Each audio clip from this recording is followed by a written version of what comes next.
Wow, wow, wow. What a Manchester derby. Eric Ten Hag, or I should call him Eric Ten Ferguson. Did you not see that diamond formation? He had Fred running that Park Ji-sung roll, chasing De Bruyne all over the pitch, and United have come out 2-1 victorious in the Manchester derby to validate my exact thoughts about them, that they are completely and utterly title challengers this season, along with the video I made a week ago on this channel saying that exact same thing. Let's dissect this game, because honestly it was an absolute mad one. City did take the lead, but that comeback from United shows an awful lot about them. There's so much to talk about. I'm going to start talking about Manchester United because this is all about them. They were at home. We know what happened in the last game at the Etihad. Got absolutely demoralised, demolished in the first half. They needed a response. And I think a lot of people, myself included, felt like they would. I honestly did think this game was set up for Manchester United. They did exactly what I expected them to do so. They sat back, absorbed and hit them on the counter-attack. In that first half, United were the better team. City had a lot of the possession, had a lot of the ball. They were shifting it left to right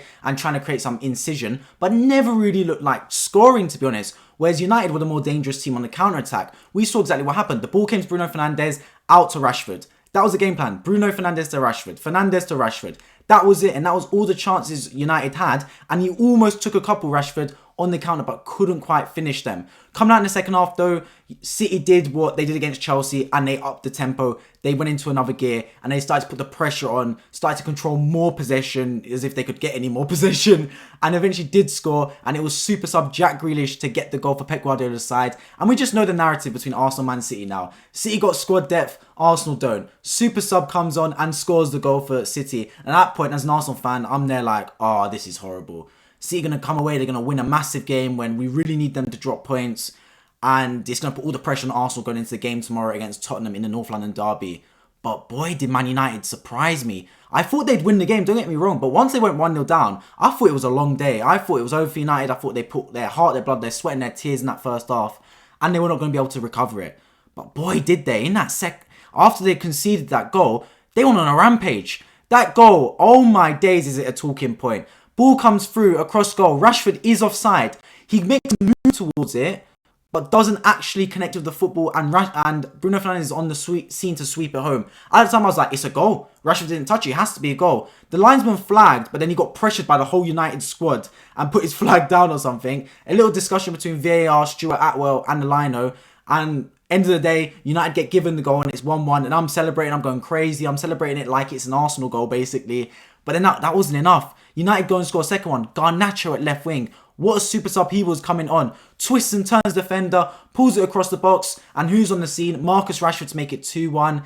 And send the Old Trafford in bedlam, basically. As United pick up 3 points in a massive 6-pointer. And go within 1 point of Man City. Look at the table here, man. Look. United are title challengers. They're 6 points off Arsenal. Fair enough, Arsenal got a game in hand. They're 1 point off Man City with the same games played. Once they play Arsenal next week, if they get some kind of result at the Emirates, even if it's a draw, they are basically within title challenging, touching the leaders, and they are yet to play, and they will not have to play Arsenal or Man City again. Their two toughest opponents, they would have played both fixtures against them already, and Arsenal and Man City have still got to play each other twice. Honestly, they're in a great position for this title challenging run. But let's turn to Man City, because honestly, I've got even more to talk about them. Man City, as I've said so many times in this channel, are not invincible. And they affirm that today. These lot have got weak spots in them, man. They're not as good as last season. And look, you can violate me in the comments for saying this, but I've said it before and I'm going to say it again. Erling Haaland makes this Man City team worse. I'm saying it as it is. Is he an incredible goal scorer? Yes. Will he bang you goals on a consistent basis?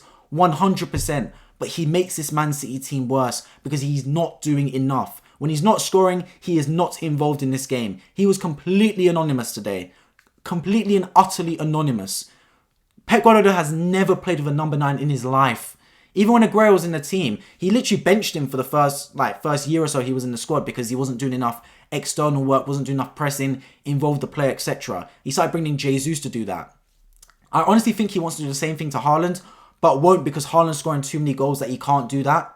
I think it's that type of vibe. But honestly, this Haaland guy's, he's making the Man City team worse. They're playing worse with him in the team. They used to play without a number 9 and everyone chipping in. But now I feel like he's become too much of a focal point. The team isn't playing well around him. He was even dropping in at times to play CDM to receive the ball. Like, you're not a halfway line striker, bro, that could drop in and try and become a false 9. That's not your game. But he's forced to do that because he's not getting on the end of balls enough. But then when Man City try and force it to him, that's not really their style. So I honestly think there's a lot of questions with Manchester City. Will they still challenge for the title? 100%. It's Man City. Even if they have a blip, they're still that good that they can turn up performances week in, week out. But for the Arsenals of the world and for the Man Uniteds of the world, this is your best chance to win this Premier League title because City are not at it. I've said it from before and this completely validates my opinion on that. And for United, look, you had a really rocky start to the season losing to Brighton and Brentford, but you lot got to be all hands to the pump. If you get a result at the Emirates next weekend, boy, you could even become title favourites. If United beat Arsenal at the Emirates Stadium next week, United become title favourites, like number one ahead of Arsenal. I genuinely believe that. Let me know in the comment section down below if you agree with that, because that's what I genuinely believe. If they pull 6 points out of 6 against City and Arsenal, boy, that is massive for that football club. But overall, just enjoy the result if you're a United fan, man. It's been a long time coming that you get, let's be honest, be in a healthy position in the league table and actually look like you're 1 point off City at the halfway point of the Premier League season. It's absolutely massive for that football club. They played brilliant again today, and it just goes to show the spine of that team was solid. They had a goal scorer in Rashford that was banging in the goals for them when he needed to, clinical. They had a guy in Fernandes that scored and also was creating chances throughout the match for them. Casemiro was an absolute rocket CDM. And then Varane and Shaw defended perfectly. They did exactly what they needed to do. Their spine turned up and performed and won the midfield battles. And all the key battles was won by Manchester United. And they showed bounce back ability coming from behind to win the football match. Honestly, it's an amazing game for United. For myself as an Arsenal fan, what would have been the best result? For me, I would have loved the draw because I know how dangerous United are. I think a lot of Arsenal fans do not realise how good this United team actually is. I think they're solid this season. But I would still rather United win than City win, because I still do believe City are a bigger threat. And we've got a chance against United next weekend at the Emirates to right our wrongs from early in the season when we held our only loss to them so far, and also to kind of knock them back a pedestal and show, look, we know you got a great result for us last week, but we're still the top dogs around here. That's what I'm thinking Arsenal need to do. But yeah, I'm going to wrap up by saying my man in the match. For me, it's a close one. Fred is on there. Just for the fact that the way he dealt with De Bruyne, like Park Ji-sung-esque, the way he chased that man around the whole football pitch. Rashford as well for his contribution. Fernandes was brilliant as well. Honestly, I could pick any of those United players, but I'm going to give it to Bruno Fernandes for his goal and also just the way he was influential that whole match. He's a big game player and he turned up today with a brilliant a brilliant goal and was just influential the whole match. As always, let me know your thoughts on the match in the comment section down below. Whether you're a United fan, a City fan, an Arsenal fan, or any other fan of the Premier League, I'd love to hear it. And if you're new around here and you love football-related content, Why Football is the place to be. Make sure you subscribe on my road to 2,000 subscribers. I've been Why Football and I hope to see you all in my next video.